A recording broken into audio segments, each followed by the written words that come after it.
오후 3시 아파트 거실에 햇살이 부드럽게 스며들었다. 지영은 늘 그랬듯 소파에 앉아 TV를 보며 과일을 깎고 있었다. 화면 속에서는 오늘의 요리 프로그램이 나오고 있었지만 그녀의 마음은 이미 저녁 메뉴를 고민하고 있었다. 민수가 좋아하는 갈비찜을 할까? 아니면 아들 준호가 요청한 돈가스를 만들어줄까? 언니, 나왔어. 현관문이 열리며 은영의 밝은 목소리가 들렸다. 지영은 웃으며 일어났다. 여동생 은영은 결혼 후에도 자주 집에 놀러 왔다. 남편 없이 혼자 사는 것이 외롭다며 주말이면 어김없이 찾아왔고, 지영은 그런 은영이 예뻐서 언제나 반갑게 맞아주었다. 은영아, 오늘은 일찍 왔네? 차 끓일게. 응, 언니 고마워. 오늘 일이 일찍 끝났어. 은영은 가방을 소파에 내려놓으며 자연스럽게 거실을 둘러보았다. 형부는 아직 안 왔어? 응. 회의가 길어진다고 연락 왔어. 아마 7시쯤 들어올 거야. 지영이 부엌에서 차를 우리는 동안 은영은 휴대폰을 만지작거리며 무언가를 입력하고 있었다. 안녕하세요. 오늘도 행복하게 보내고 계신가요? 구독과 좋아요를 눌러주시면 행복이 2배 됩니다. 그럼 사연 계속 이어가 볼까요? 지영은 그런 은영의 모습을 보며 문득 궁금했다. 요즘 은영이 자주 휴대폰을 들여다보는 것 같았다. 새로운 남자친구라도 생겨난 걸까? 은영아, 요즘 좋은 사람 있어? 지영이 차를 내오며 물었다. 은영의 손이 잠깐 멈췄다. 언니 그런 거 없어. 그녀는 급하게 휴대폰 화면을 끄며 어색하게 웃었다. 저녁 시간이 되자 민수가 돌아왔다.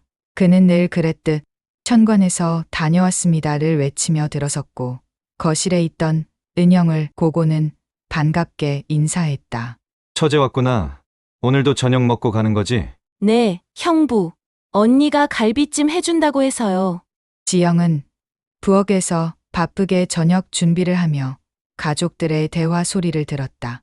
민수와 은영이 웃으며 이야기하는 소리, 준호가 학교 이야기를 하는 소리, 모든 것이 평범하고 평화로웠다.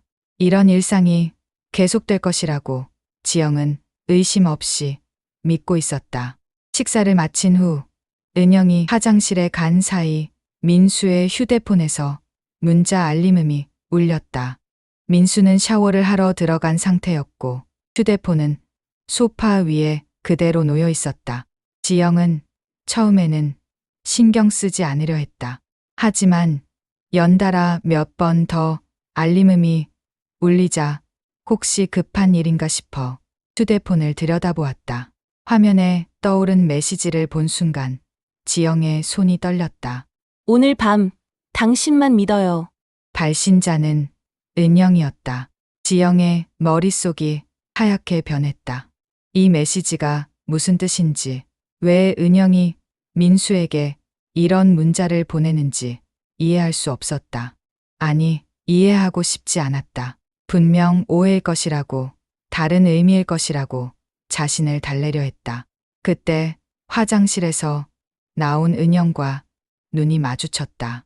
순간 은영의 표정이 굳어졌고 지영의 손에 들린 휴대폰을 보더니 얼굴이 하얗게 변했다. 언니, 그건 이게 뭐야? 지영의 목소리는 떨리고 있었다. 은영아, 이 문자가 뭐야? 은영은 입술을 깨물며 고개를 돌렸다. 그 순간 지영은 알았다. 이것이 오해가 아니라는 것을. 자신이 가장 믿고 사랑했던 남편과 여동생 사이에 뭔가 일어나고 있다는 것을. 지영은 다시 휴대폰 화면을 내려다보았다.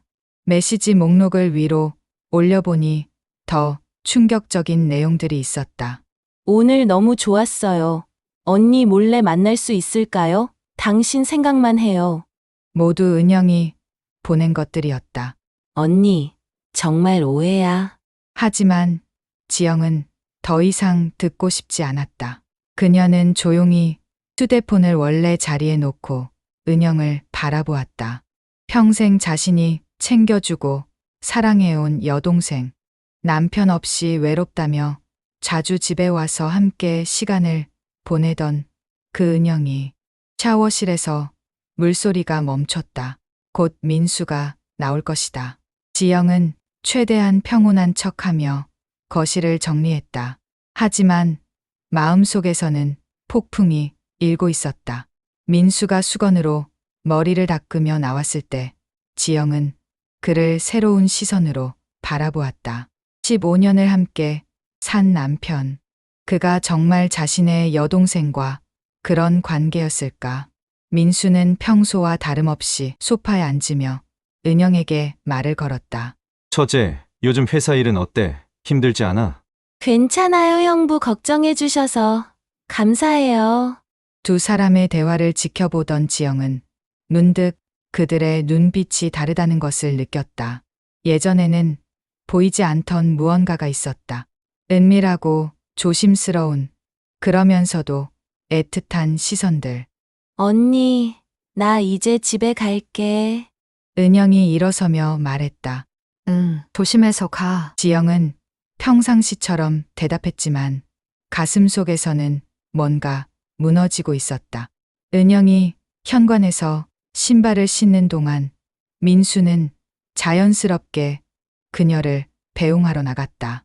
지영은 현관에서 그들의 작은 속삭임 소리를 들었다. 문이 닫힌 후 민수가 돌아왔을 때 지영은 그를 빤히 쳐다보았다. 민수는 그런 지영의 시선을 느끼고 어색하게 웃었다. 왜 그래? 내 얼굴에 뭐 묻었어? 아니야. 지영은 고개를 돌렸다. 그냥 그날 밤 지영은 잠들 수 없었다. 옆에서 잠든 민수의 얼굴을 바라보며 온갖 생각들이 머릿속을 스쳐갔다. 정말 모든 것이 자신의 착각일까? 아니면 정말로 가장 가까운 사람들이 자신을 배신한 것일까? 평온했던 일상에 균열이 생기기 시작했다. 그리고 그 균열은 점점 더 크게 벌어질 것 같았다. 그날 밤 이후 지영은 잠을 이루지 못했다. 어떻게 해야 할지, 무엇을 믿어야 할지 알 수 없었다. 혹시 자신의 오해일 수도 있다는 마지막 희망을 품고 며칠을 보냈지만 민수와 은영의 행동은 점점 더 수상해졌다. 늦게 들어오는 횟수가 잦은 민수, 그리고 무엇보다 민수와 은영 두 사람이 함께 있을 때 흘러나오는 묘한 긴장감. 지영은 더 이상 모른 척할 수 없었다. 화요일 저녁, 지영은 일부러 늦게 집에 들어가기로 결심했다. 평소라면 6시부터 저녁 준비를 시작하지만 오늘은 달랐다. 마트에서 시간을 보내며 9시가 넘어서야 현관문을 열었다. 집안이 조용했다. 너무 조용했다. 거실에 불은 켜져 있었지만 아무도 보이지 않았다. 지영은 조심스럽게 신발을 벗으며 집안을 살폈다. 준호는 학원에 가서 아직 돌아오지 않았을 시간이었다. 침실로 향하던 지영의 발걸음이 멈췄다. 안쪽에서 들려오는 소리 때문이었다. 낮은 웃음소리와 속삭임, 그리고 그 사이로 들려오는 은영의 목소리. 형부, 언니가 오면 어떡해요? 괜찮아, 늦는다고 연락 왔어. 지영의 가슴이 쿵쾅거렸다. 떨리는 손으로 침실 문고리를 돌렸다. 문이 천천히 열리며 펼쳐진 광경에 지영은 숨이 막혔다.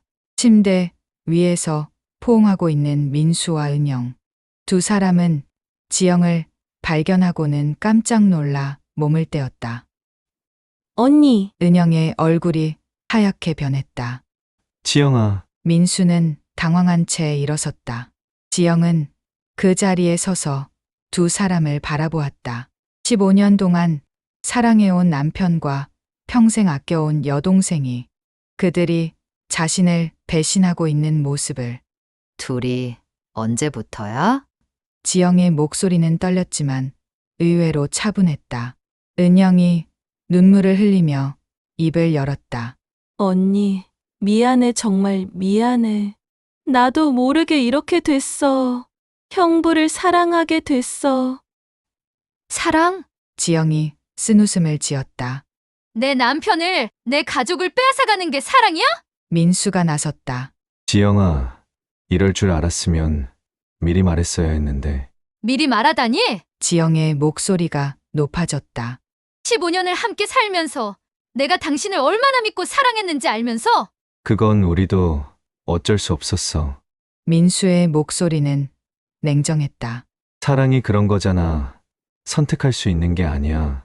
지영은 그 말을 듣고 더욱 절망했다. 죄책감도 후회도 없는 민수의 태도가 믿어지지 않았다. 그래서 이제 어쩔 거야? 지영이 물었다. 민수는 잠시 침묵하더니 차갑게 말했다. 이혼해야겠어. 우리 더 이상 의미 없잖아. 의미 없다고? 지영의 눈에 눈물이 고였다. 15년이 의미 없다고? 지영아, 현실을 받아들여. 우리는 이미 끝났어. 민수는 옷을 주워 입으며 말했다. 나는 인영이와 새로운 삶을 시작할 거야. 은영이 울먹이며 끼어들었다. 언니, 정말 미안해. 하지만 나도 행복할 권리가 있어. 형부와 함께 있을 때가 내 인생에서 가장 행복한 시간이야. 행복! 지영이 비웃었다. 내 행복을 짓밟고 얻은 행복이 진짜 행복일 거라고 생각해? 언니는 이해 못할 거야. 진짜 사랑이 뭔지 모르니까. 은영의 말에 지영은 충격을 받았다. 진짜 사랑을 모른다고? 지영의 목소리가 떨렸다. 15년 동안 한 번도 의심하지 않고 모든 걸 다 내주며 사랑한 게 진짜 사랑이 아니라고? 민수가 지영을 향해 차가운 시선을 보냈다. 지영아, 그만해. 더 이상 추하게 굴지 마. 추하게! 지영은 그 말에 완전히 무너졌다. 배신당한 자신이 추하다고 하는 남편. 그리고 여전히 죄책감 없는 표정의 은영. 지영은 그 순간 깨달았다. 이들에게 자신은 이미 과거였다. 15년의 결혼 생활도 가족이라는 이름도 모든 것이 그들에게는 불편한 짐일 뿐이었다. 알겠어. 지영이 천천히 고개를 들었다. 정말 알겠어. 은영이 다가오려 했지만 지영이 손을 들어 제지했다. 둘 다 나가. 지영의 목소리는 더 이상 떨리지 않았다. 내 눈앞에서 사라져. 민수와 은영이 황급히 짐을 챙겨 나간 후 지영은 텅 빈 침실에 홀로 남았다.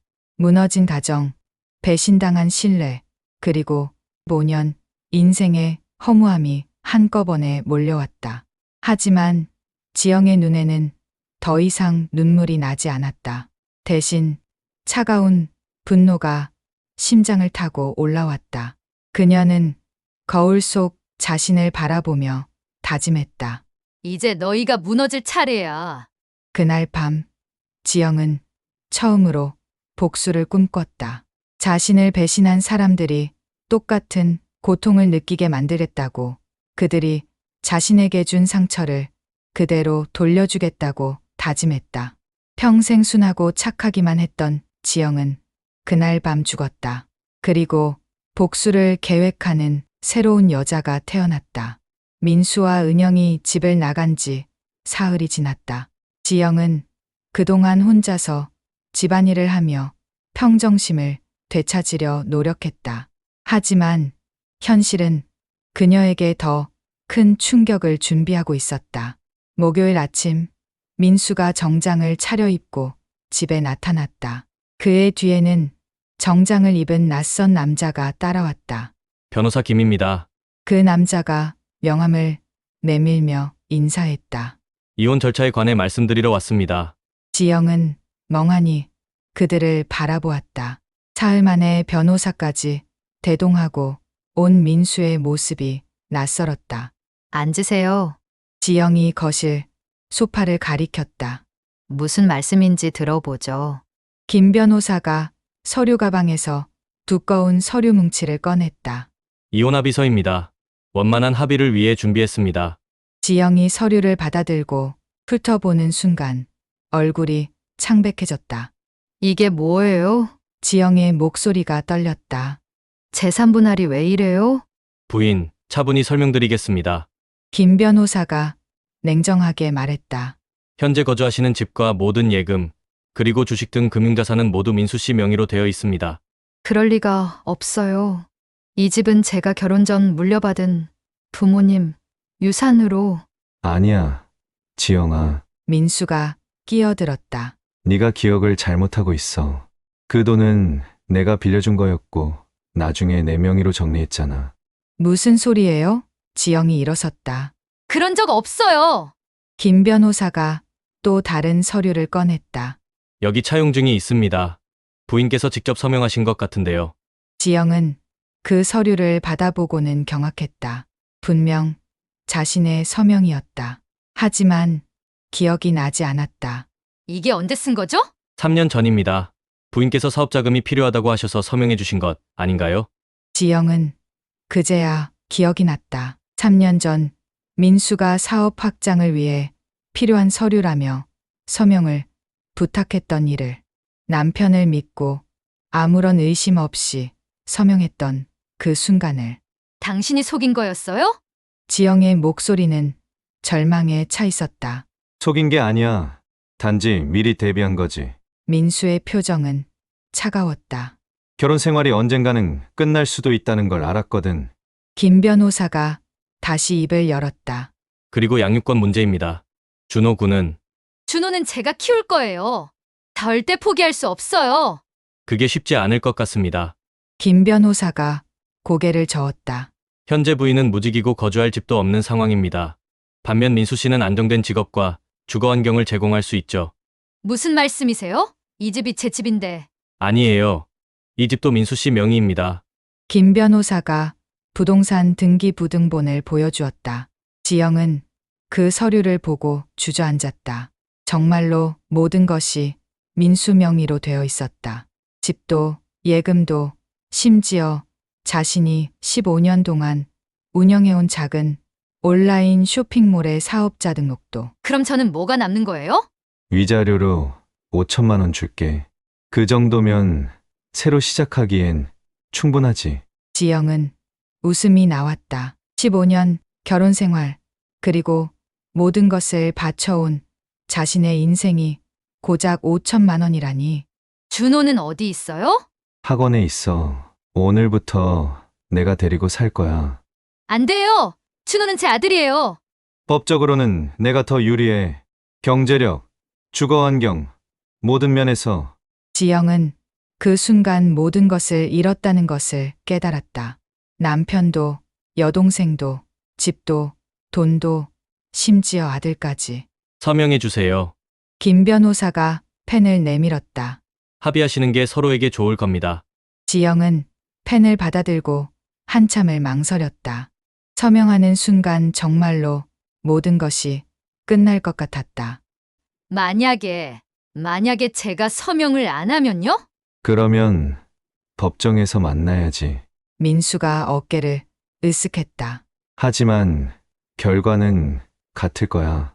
오히려 시간만 오래 걸리지. 지영은 절망했다. 15년 동안 가정에만 매진하며 살아온 자신에게는 아무것도 남지 않았다.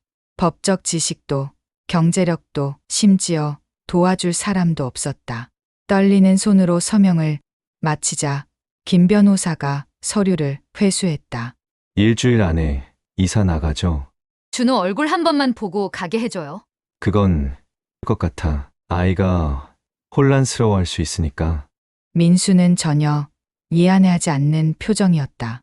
두 남자가 나간 후 지영은 텅 빈 집에 홀로 남았다.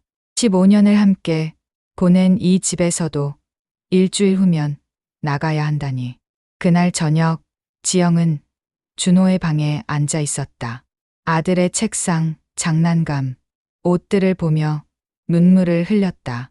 내일부터는 이 모든 것을 볼 수 없을 것이다. 엄마가 미안해. 준호야. 지영이 아들의 사진을 안고 중얼거렸다. 엄마가 너무 순진했어. 너무 믿기만 했어. 자신의 순진한 믿음이 이 모든 불행의 시작이었다. 남편을 의심 없이 믿고 여동생을 끝까지 아꼈으며 모든 것을 그들에게 맡긴 채 살아온 자신이 한심했다. 하지만 절망 속에서도 지영의 가슴에는 다른 감정이 꿈틀거리고 있었다. 분노, 그리고 복수에 대한 갈망. 이렇게 끝날 수는 없어. 절대로. 그들이 자신에게 준 고통을 빼앗아간 모든 것을 반드시 되찾겠다고 다짐했다. 비록 지금은 아무것도 남지 않았지만 언젠가는 이 모든 것을 되돌려 받을 것이다. 그날 밤, 지영은 처음으로 복수를 구체적으로 계획하기 시작했다. 집에서 나온 지 일주일. 지영은 반지하 원룸에서 새로운 삶을 시작하고 있었다. 5천만 원 중 보증금으로 4천만 원을 내고 나니 손에 쥔 돈은 고작 1,000만 원 뿐이었다.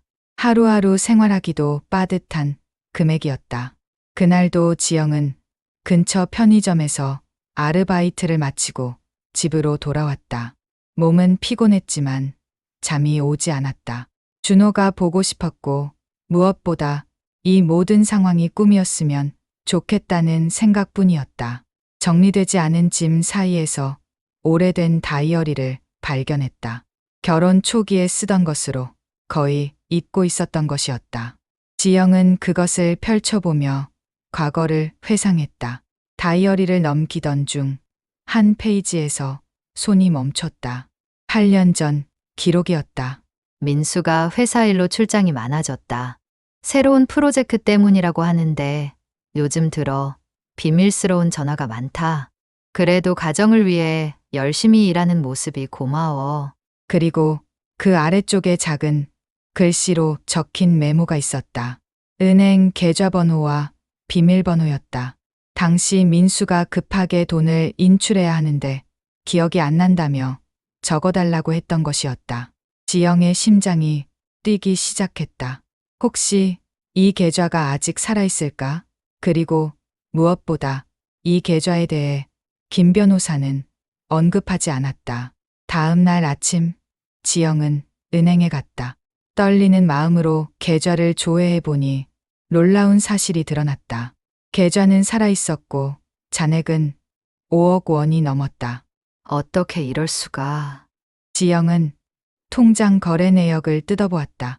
정기적으로 들어오는 큰 금액들, 그리고 그 입금자 명단을 보는 순간 지영은 경악했다.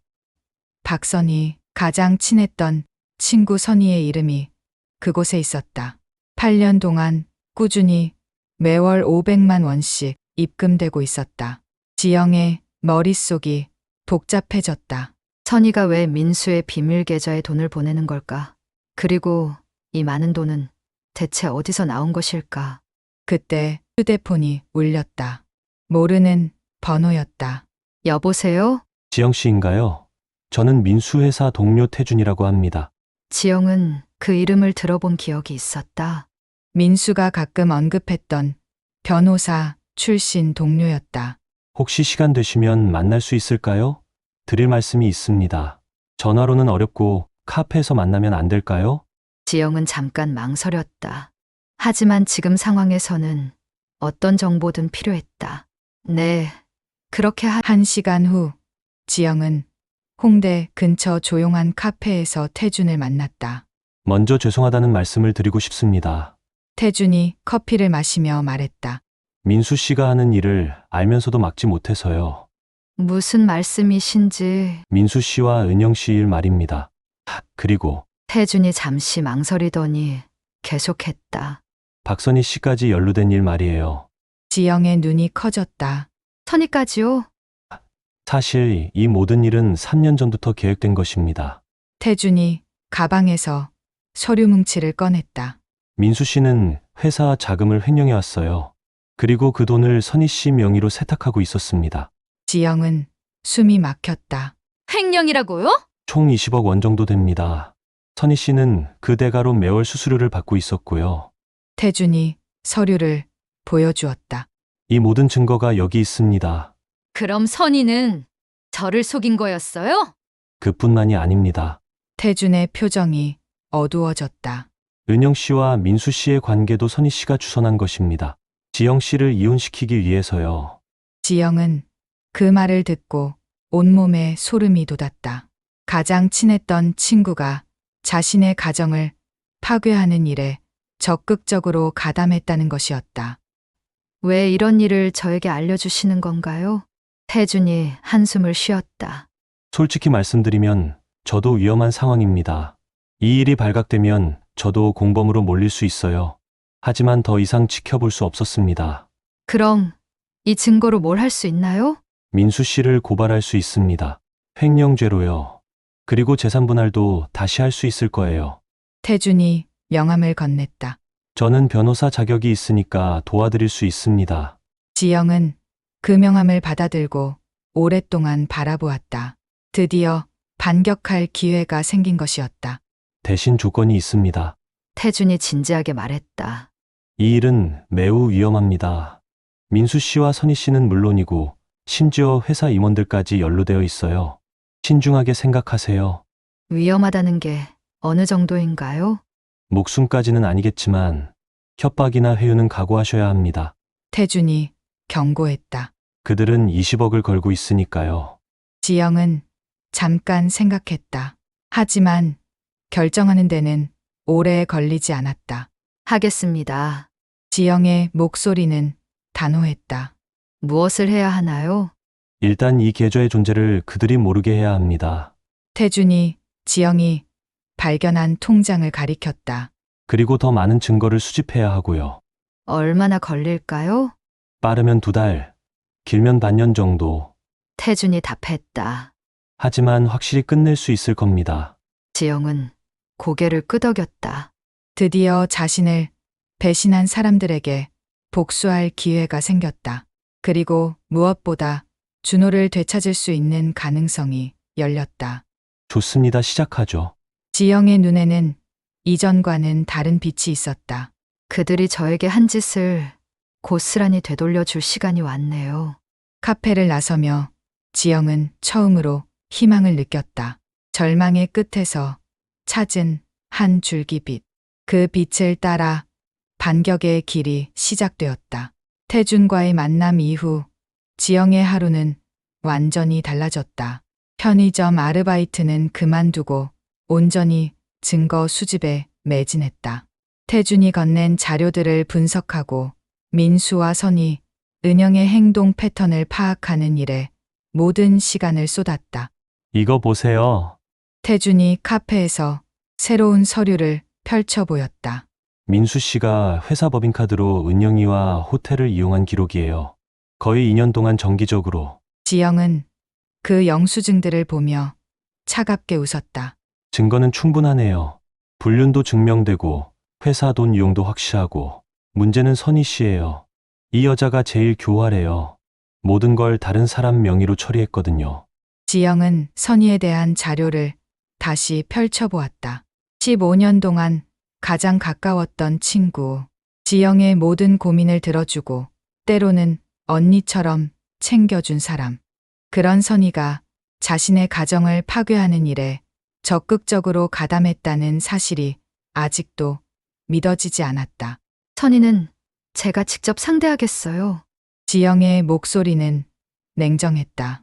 이 부분은 태준 씨가 개입하지 마세요. 위험할 수 있어요. 선희는 이미 민수한테 당신이 뭔가 알고 있을 수 있다는 이야기를 들었을 거예요. 상관없습니다. 지영이 단호하게 말했다. 15년 우정을 팔아먹은 괴가를 치르게 할 거예요. 그날 저녁 지영은 선희에게 전화를 걸었다. 지영아, 정말 오랜만이다. 어떻게 지내? 선희의 밝은 목소리가 예전과 똑같아서 지영은 순간 당황했다. 하지만 곧 마음을 다잡았다. 언니, 만날 수 있을까요? 할 이야기가 있어서요. 그래? 무슨 일인데? 혹시 민수 오빠 일 때문에? 지영은 선희가 자신의 상황을 뻔히 알고 있다는 것을 깨달았다. 그리고 그 태연한 어조에서 죄책감이라곤 전혀 느껴지지 않았다. 네, 그런 것도 있고요. 내일 저녁에 만날 수 있을까요? 물론이지. 우리 자주 가던 그 와인바 어때? 전화를 끊은 후 지영은 거울 앞에 섰다. 한 달 만에 많이 야위었지만 눈빛은 예전보다 훨씬 날카로워져 있었다. 순진하고 착했던 옛 지영은 더 이상 존재하지 않았다. 다음 날 밤 와인바에서 선희를 마주한 지영은 최대한 자연스럽게 행동했다. 지영아, 많이 힘들었지? 민수 오빠가 너무했어. 나도 정말 화가 나더라. 언니는 언제부터 알고 있었어요? 뭘? 민수와 은영이 말이에요. 선희의 표정이 잠깐 굳어졌지만 곧 안타까운 표정을 지었다. 한 달 전쯤 우연히 알게 됐어. 너한테 말하려고 했는데 어떻게 말해야 할지 몰라서. 지영은 그 거짓말을 들으며 속으로 웃었다. 태준의 자료에 따르면 선희는 2년 전부터 민수와 은영의 만남을 주선해왔다. 힘들었을 텐데 왜 말 안 해줬어요? 미안해. 정말 미안해. 선희가 지영의 손을 잡았다. 근데 이제 어떻게 할 거야? 혼자서 힘들지 않아? 사실 돈이 좀 어려워요. 지영이 일부러 초라한 표정을 지었다. 위자료로 받은 게 전부인데 그것도 생활비로 다 써가고 있어서 선희의 눈이 반짝였다. 얼마나 필요해? 1억 정도요. 새로 사업을 시작하려고 하는데 그 정도야 뭐. 선희가 태연하게 말했다. 내가 빌려줄게. 언제 필요해? 지영은 선희가 이렇게 쉽게 큰 돈을 빌려준다는 것에서 확신을 얻었다. 민수에게서 받은 돈이 얼마나 많은지 짐작할 수 있었다. 정말 고마워요, 언니. 지영이 눈물을 글썽이며 연기했다. 언니밖에 믿을 사람이 없어요. 뭘 그런 걸로 우리 사이에. 선희가 등을 토닥였다. 그런데 민수 오빠한테는 이 일 말하지 마. 괜히 기분 나빠할 수도 있어. 그 말에서 지영은 선희가 여전히 민수와 연락하고 있다는 것을 확신했다. 집으로 돌아온 지영은 태준에게 전화했다. 선의를 확실히 잡을 수 있을 것 같아요. 어떻게요? 돈을 빌려달라고 했더니 바로 1억을 빌려준다고 하더라고요. 이상하지 않아요? 정말 이상하네요.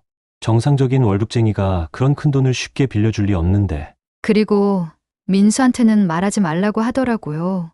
아직도 연락하고 있다는 뜻이죠. 태준이 잠시 생각하더니 말했다. 좋아요. 그럼 선희 씨한테서 돈을 받으세요. 그것도 증거가 될 수 있어요. 그런데 정말 받아도 되나요? 물론이죠. 어차피 지영 씨 돈이었던 걸 되찾는 거니까요. 태준의 목소리에 확신이 있었다. 지영 씨는 받을 권리가 있어요. 지영은 고개를 끄덕였다. 이제 모든 준비가 끝나가고 있었다. 민수의 횡령 증거, 선희의 자금 세탁 증거, 그리고 은영과의 불륜 증거까지. 곧 시작할 수 있을 것 같네요. 지영이 말했다. 네. 하지만 마지막으로 한 가지만 더. 한 번 시작하면 되돌릴 수 없어요. 정말 끝까지 갈 각오가 되어 있나요?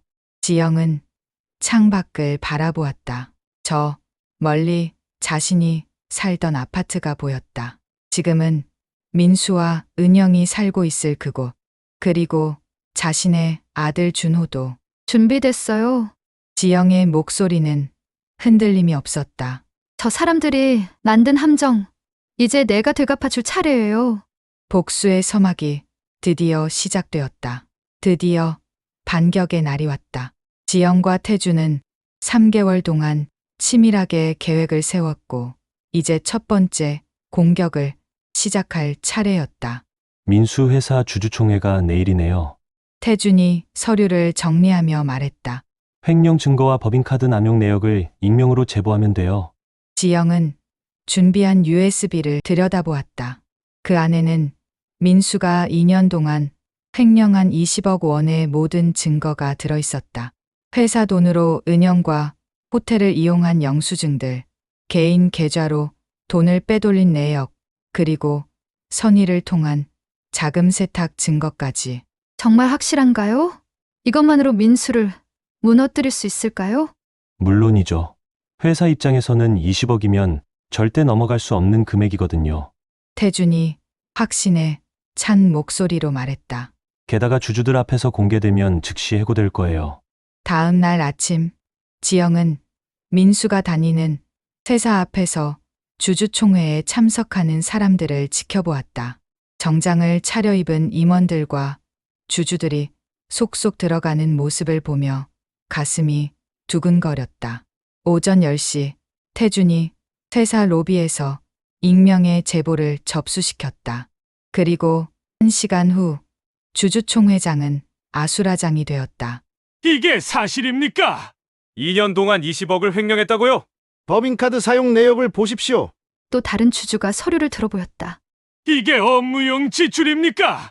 지영은 회사 근처 카페에서 태준의 연락을 기다렸다. 30분 후 전화가 왔다. 민수가 즉시 해고됐어요. 그리고 횡령 혐의로 고발 조치도 결정됐고요. 정말요? 하지만 기쁨도 잠시. 그날 오후 지영의 핸드폰으로 낯선 번호의 전화가 걸려왔다. 지영 씨인가요? 네. 그런데 누구시죠? 선희 언니 쪽에서 연락드렸습니다. 남자의 목소리는 차갑고 위협적이었다. 오늘 일이 누구 짓인지 다 알고 있습니다. 지영의 등에 차가운 땀이 흘렀다. 무슨 말씀인지 모르겠는데요. 모르는 척하지 마세요. 근거도 다 있고요. 남자가 계속 말했다. 조용히 하시는 게 좋을 겁니다. 안 그러면 안 그러면 어쩔 건데요? 준호 군 걱정 안 되세요? 요즘 애들 학교 앞에서 많이 나던데. 그 말에 지영은 핸드폰을 떨어뜨릴 뻔했다. 아들을 위협하는 것이었다. 감히 내 아이를 건드린다고? 선택은 당신이 하는 거예요. 조용히 사과하고 물러나든지 아니면 전화가 끊어졌다. 지영은 즉시 태준에게 전화했다. 태준 씨, 큰일이에요. 선희가 준호를 위협했어요. 뭐라고요? 예상보다 빠르게 반격해 오는군요. 어떡하죠? 준호에게 무슨 일이라도 생기면. 진정하시고 일단 준호 학교 앞으로 가보세요. 지영은 급하게 택시를 타고 준호의 학교로 향했다. 학교 앞에 도착했을 때 이미 학교 시간이었고 아이들이 속속 나오고 있었다. 그리고 그때 지영은 자신을 바라보고 있는 낯선 남자를 발견했다. 선글라스를 끼고 검은 옷을 입은 그 남자는 분명 감시하고 있었다. 준호가 나오자 지영은 달려가서 아들을 안았다. 엄마, 아들 준호가 놀란 표정으로 말했다. 왜 여기 왔어? 아빠가 데리러 온다고 했는데. 준호야, 엄마랑 잠깐 아이스크림 먹으러 갈까? 정말 좋아. 지영은 준호의 손을 잡고 그 자리를 벗어났다. 뒤에서 검은 옷 남자가 따라오는 것이 느껴졌다. 카페에서 준호에게 아이스크림을 사주며 지영은 태준의 전화를 받았다. 지금 상황이 어때요? 누군가 준호를 감시하고 있어요. 분명 선희 쪽 사람이에요. 이런 식으로 나올 줄은 몰랐네요. 태준이 걱정스러운 목소리로 말했다. 민수도 저를 매수하려고 연락해 왔어요. 태준 씨를 매수한다고요? 네, 5억을 주겠다고 하더라고요. 대신 증거를 모두 넘기고 입을 다물라고. 지영은 절망했다. 첫 번째 공격은 성공했지만 상대방의 반격은 예상보다 훨씬 치밀하고 위험했다. 그들이 이렇게 필사적으로 나온다는 건 우리가 급소를 찔렀다는 뜻이에요. 아들을 위해서라도 절대 포기할 수 없었다. 우리 끝까지 가봐요. 지영의 목소리에는 결연함이 있었다. 하지만 이번엔 더 조심해야겠어요. 맞아요. 이제 진짜 전쟁이 시작됐어요. 그날 밤 지영은 준호를 안전한 곳에 맡기고 다음 계획을 세웠다. 첫 번째 공격으로 민수는 무너뜨렸지만 아직 선희와 은영이 남아 있었다. 그리고 이들의 반격도 만만치 않았다. 하지만 지영은 더 이상 물러설 수 없었다. 이번에는 결코 져서는 안 되었다. 선희의 위협 이후 일주일이 지났다. 지영은 준호를 친정어머니께 맡기고 더욱 조심스럽게 움직이고 있었다. 태준과 함께 선희의 자금 세탁 증거를 완성하고 있던 중 예상치 못한 방문객이 지영의 원룸 앞에 나타났다. 어머니? 지영은 깜짝 놀랐다. 시어머니가 홀로 서 있었다. 지영아, 들어가도 되겠니? 네, 들어오세요. 시어머니는 좁은 원룸을 둘러보더니 한숨을 쉬었다. 이런 곳에 살고 있었구나. 갑자기 어떻게 오셨어요? 민수 일로 왔어. 회사에서 잘렸다고 하던데 내가 한 짓이지. 지영은 부인하려 했지만 시어머니의 날카로운 눈빛에 말문이 막혔다. 어머니, 그건 솔직히 말해줘. 내가 민수를 고발한 거 맞지? 맞아요. 왜? 어머니도 아시잖아요. 민수가 저를 어떻게 배신했는지. 배신이라. 그런 단순한 문제가 아니야, 지영아. 무슨 말씀이세요? 이 모든 일이 누가 계획한 건지 궁금하지 않니? 시어머니의 입꼬리에 이상한 미소가 떠올랐다. 지영의 심장이 빨라지기 시작했다. 설마 민수와 은영이가 사랑에 빠진 건 우연이 아니야. 선이가 주선한 것도 맞고. 하지만 선희에게 그런 일을 시킨 사람이 따로 있어. 누구요? 바로 나야. 어머니가요? 15년 전부터 계획했어. 내가 가져온 재산, 내 부모님이 물려준 땅과 건물들. 그 모든 걸 내 가족 것으로 만들려고. 그럴 리가 없어요. 어머니는 저를 딸처럼. 딸처럼? 너 같은 애를 왜 딸처럼 여겨야 하지? 지영은 그 차가운 말에 충격을 받았다. 15년 동안 자신을 친딸처럼 챙겨준다고 생각했던 시어머니의 진심이 이런 것이었다니. 민수가 바람을 피우도록 부추긴 것도 어머니예요? 물론이지. 이혼하지 않으면 재산을 나눠줘야 하잖아. 민수가 불륜을 저지르고 내가 잘못했다고 주장하면서 이혼하면 모든 재산을 지킬 수 있어. 그럼 은영이도 은영이는 바보야. 정말로 민수를 사랑한다고 믿고 있어. 하지만 민수는 처음부터 연기였지. 내가 시킨 일이니까. 지영은 그 순간 모든 것이 무너지는 느낌이었다. 남편의 배신, 여동생의 배신, 친구의 배신도 모자라 시어머니까지.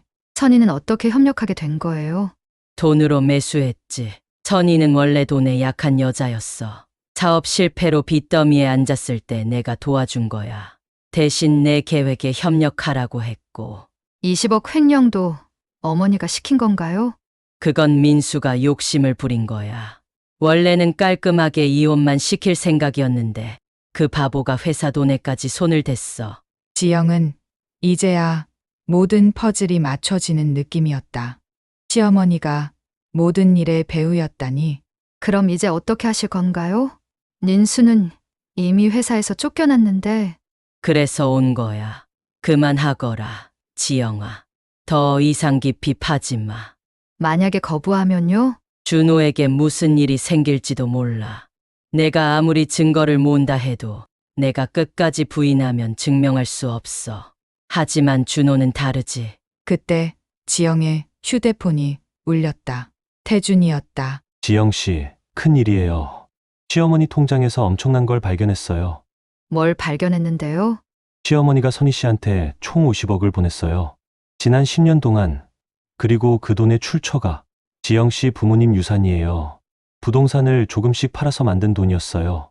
지영은 그 말을 듣고 시어머니를 노려보았다. 시어머니의 얼굴이 굳어졌다. 태준 씨, 지금 어디 계세요? 지영 씨 원룸 앞이에요. 올라갈게요. 전화를 끊자마자 시어머니가 일어섰다. 똑똑한 변호사를 만났구나. 하지만 소용없어. 이제 모든 게 끝났어요. 어머니, 15년 동안 제 재산을 훔쳐온 증거가 다 나왔는데. 증거만으로는 부족해. 하지만 이제 다른 방법을 써야겠구나. 그때 문이 열리며 태준이 들어왔다. 지영 씨, 이제 정말로. 태준은 시어머니를 보고 멈췄다. 어머니께서 여기 왜? 때마침 잘 오셨네요. 이제 정말 마지막 카드를 써야겠군요. 태준이 지영에게 USB를 건네며 말했다. 이 안에 시어머니가 저지른 모든 범죄 증거가 들어있어요. 지영은 그 USB를 받아들고 시어머니를 바라보았다. 이제 진짜로 끝이에요. 시어머니는 잠시 두 사람을 바라보더니 갑자기 웃기 시작했다. 정말 대단하구나. 하지만 아직 끝나지 않았어. 그 순간 지영과 태준은 마지막 결전이 시작되었다는 것을 깨달았다. 3개월 후 서울중앙지방법원 대법정. 지영은 증인석에 앉아 방청석을 바라보았다. 민수, 은영, 선희, 그리고 시어머니가 나란히 피고석에 앉아 있었다. 15년 전 행복했던 가족의 모습을 생각하면 믿을 수 없는 광경이었다. 증인께서는 피고 박선희와 어떤 관계입니까? 15년간 가장 가까운 친구였습니다. 그 친구가 피고 민수의 횡령을 도왔다는 사실을 언제 알게 되셨습니까? 태준 변호사를 통해 알게 되었습니다. 선희가 민수의 횡령 자금 20억 원을 세탁해주고 있었다는 것을. 방청석에서 웅성거리는 소리가 들렸다. 선희는 고개를 숙인 채 눈물을 흘리고 있었다. 그렇다면 시어머니 김순자 씨의 역할은 무엇이었습니까? 모든 일의 배우였습니다. 15년 전부터 제 재산을 빼앗기 위해 계획을 세웠고 아들의 불륜을 사주하고 선희를 협력자로 만들었습니다. 거짓말입니다. 증거도 없으면서. 재판부에 결정적 증거를 제출하겠습니다. 대형 모니터에 은행 거래 내역이 떠올랐다. 총 50억 원이 지난 10년간 송금되었습니다. 이는 모두 지영 씨 명의였던 부동산을 불법적으로 처분한 것입니다. 부동산 투자와 주식 투자로 100억 원 이상의 자산을 만들었습니다. 모두 지영 씨의 재산을 불법적으로 사용한 것입니다. 이때 방청석에서 한 남자가 일어났다. 민수였다. 재판장님, 저는 모든 게 어머니 계획인 줄 몰랐습니다. 앉으십시오. 판사가 단호하게 말했다. 하지만 민수는 계속 외쳤다. 은영이와의 일도 어머니가 시킨 거였어요. 저는 피해자입니다. 그 순간 은영이 일어나서 민수에게 소리쳤다. 뭐라고? 당신이 나를 사랑한다고 했잖아. 사랑, 그런 거 없었어. 전부 연기였다고. 은영은 그 말을 듣고 주저앉으며 울기 시작했다. 언니, 미안해. 정말 미안해. 지영은 그런 은영을 바라보며 복잡한 감정이 들었다. 분노도 있었지만 동시에 자신처럼 이용당한 또 다른 피해자라는 생각도 들었다. 판사가 최종 판결을 선고했다. 피고 민수는 횡령, 배임, 불륜으로 징역 5년을 선고한다. 피고 박선희는 자금 세탁, 사기 방조로 징역 3년을 선고한다. 피고 김순자는 사기, 횡령, 배임으로 징역 7년을 선고한다. 피고 은영은 불륜으로 벌금 1천만 원을 선고한다. 또한 민수와 김순자는 피해자에게 총 150억 원을 배상하라. 방청석이 술렁거렸다. 지영은 그 순간을 오랫동안 기다려왔다. 재판이 끝나고 지영은 법원 앞 계단에서 태준과 함께 서 있었다. 끝났네요. 태준이 말했다. 정말 길고 힘든 싸움이었어요. 고마워요, 태준 씨. 지영이 진심으로 말했다. 당신 없었으면 불가능했을 거예요. 이제 뭘 할 거예요? 지영은 잠시 생각하더니 미소를 지었다. 준호와 함께 새로운 삶을 시작할 거예요. 그리고 도움이 필요한 여성들을 위한 상담 센터를 만들고 싶어요. 저처럼 가정폭력이나 재산 피해를 당한 여성들을 도와주는. 태준이 감동받은 표정으로 고개를 끄덕였다. 좋은 생각이네요. 그때 뒤에서 목소리가 들렸다. 언니, 돌아보니 은영이 서 있었다.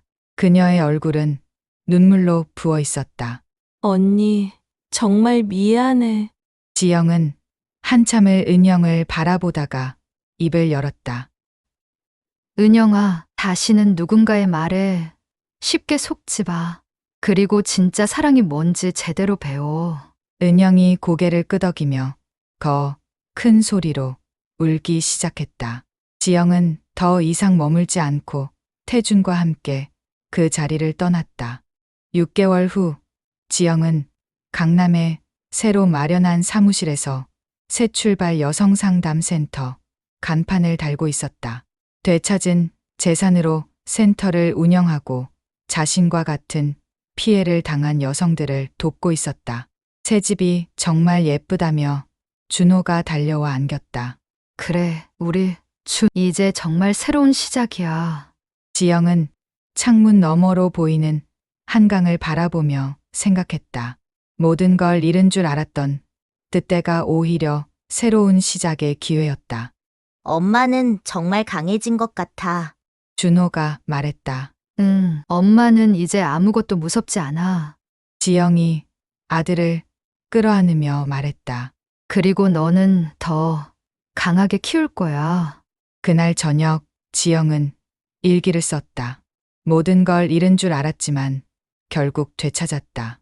재산도, 아들도, 그리고 가장 중요한 나 자신도. 15년간 순진했던 지영은 죽었고 이제 누구에게도 속지 않는 새로운 지영이 태어났다. 그리고 나는 더 강해졌다. 창밖으로 보이는 서울의 야경처럼 지영의 미래도 밝게 빛나고 있었다. 복수는 끝났고 이제 진짜 인생이 시작됐다. 여러분은 이런 상황이라면 어떻게 하시겠어요? 댓글로 의견을 남겨주세요.